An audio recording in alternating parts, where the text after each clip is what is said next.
The glass facade, the erosion of the private self.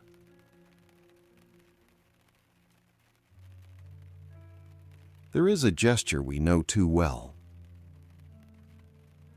We see something genuinely beautiful.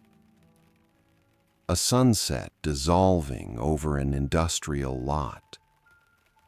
A shadow falling at exactly the right angle across cracked pavement. And before the feeling even finishes arriving, something short-circuits. The first thought is not how extraordinary this is. The first thought is, how will this look in the feed?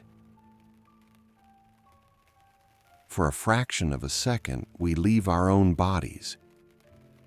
We float slightly above and behind ourselves, watching our own life through the eyes of an imagined someone else, someone who is always watching, someone who is always, perpetually about to judge.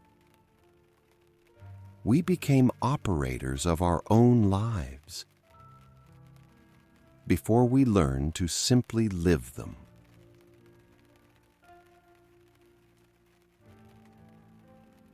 There is a quiet, specific anxiety that arrives when something meaningful happens but goes unrecorded.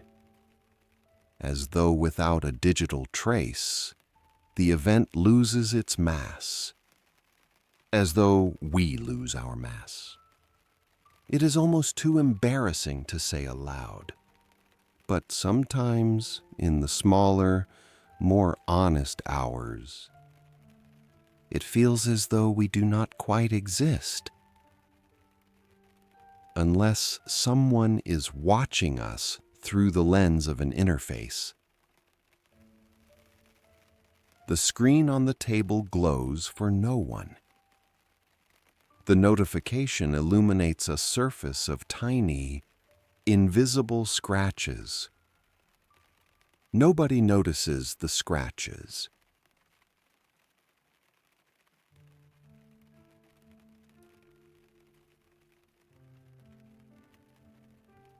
The sociologist Charles Cooley described something he called the looking glass self.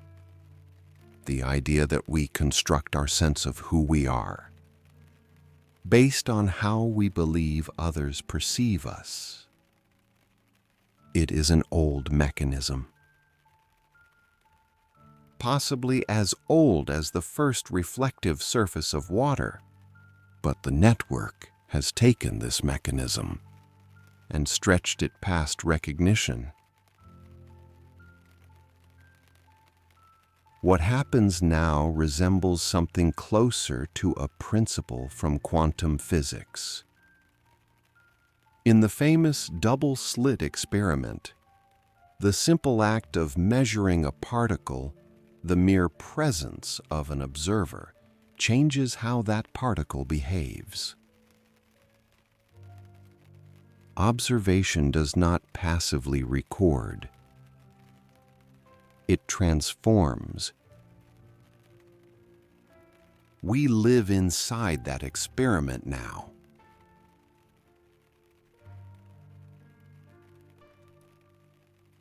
When we know, or even only suspect, that we are being watched by followers, by an algorithm, by the ambient possibility of an audience, our behavior ceases to be instinctive. The inner stream of consciousness, that loose and wandering current, gets dammed up and redirected into something static, something presentable, something that can be screenshotted. The problem was never the approval. The problem is that the algorithm is a perfect observer. It never sleeps, it never looks away. And in trying to remain legible to it, the self stops being a process and becomes a storefront.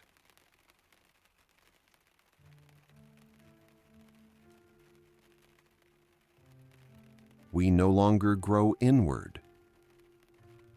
We only expand across the surface of the screen. Somewhere above us, a ventilation shaft hums in the dark. Below the concrete, far underground, a train is moving. We cannot see it.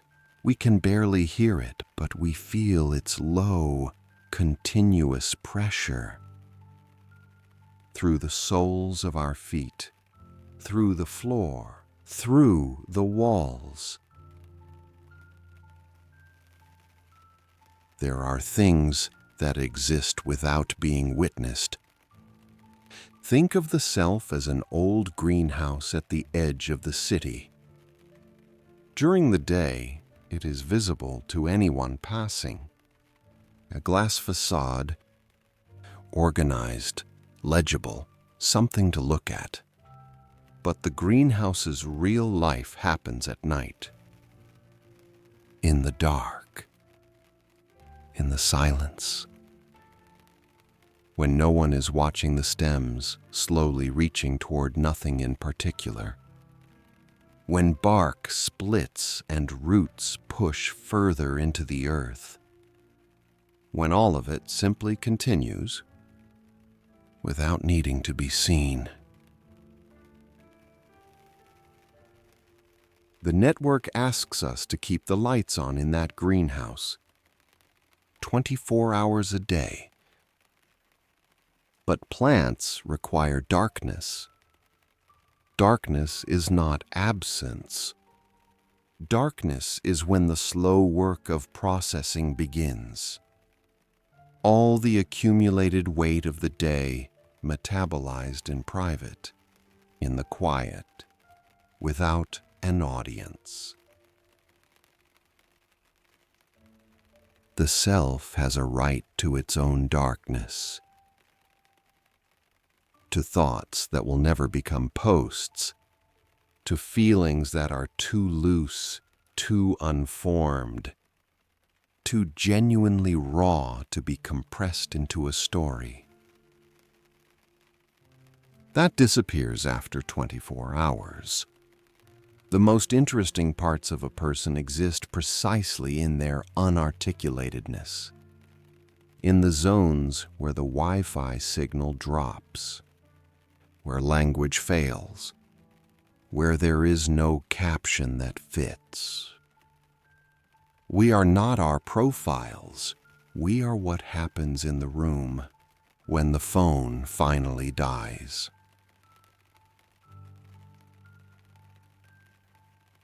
There is a specific weight to standing at a high window at this hour.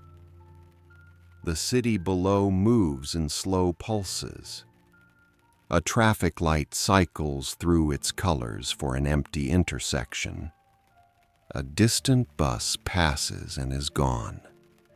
The hum of the building, its machinery, its breath, fills the silence left behind. Nothing down there requires documentation. It simply proceeds. There is no obligation to be legible to an algorithm. No contract was signed. No debt is owed.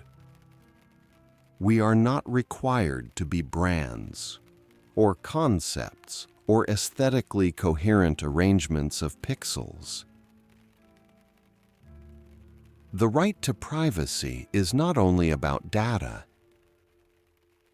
It is something quieter and older than that. The right to an interior silence that will never be evaluated. The right to be uninteresting. The right to be incoherent. The right to be unrecorded. The world will not lose us if we do not remind it of our existence with another notification. A dry branch drags slowly against glass somewhere above.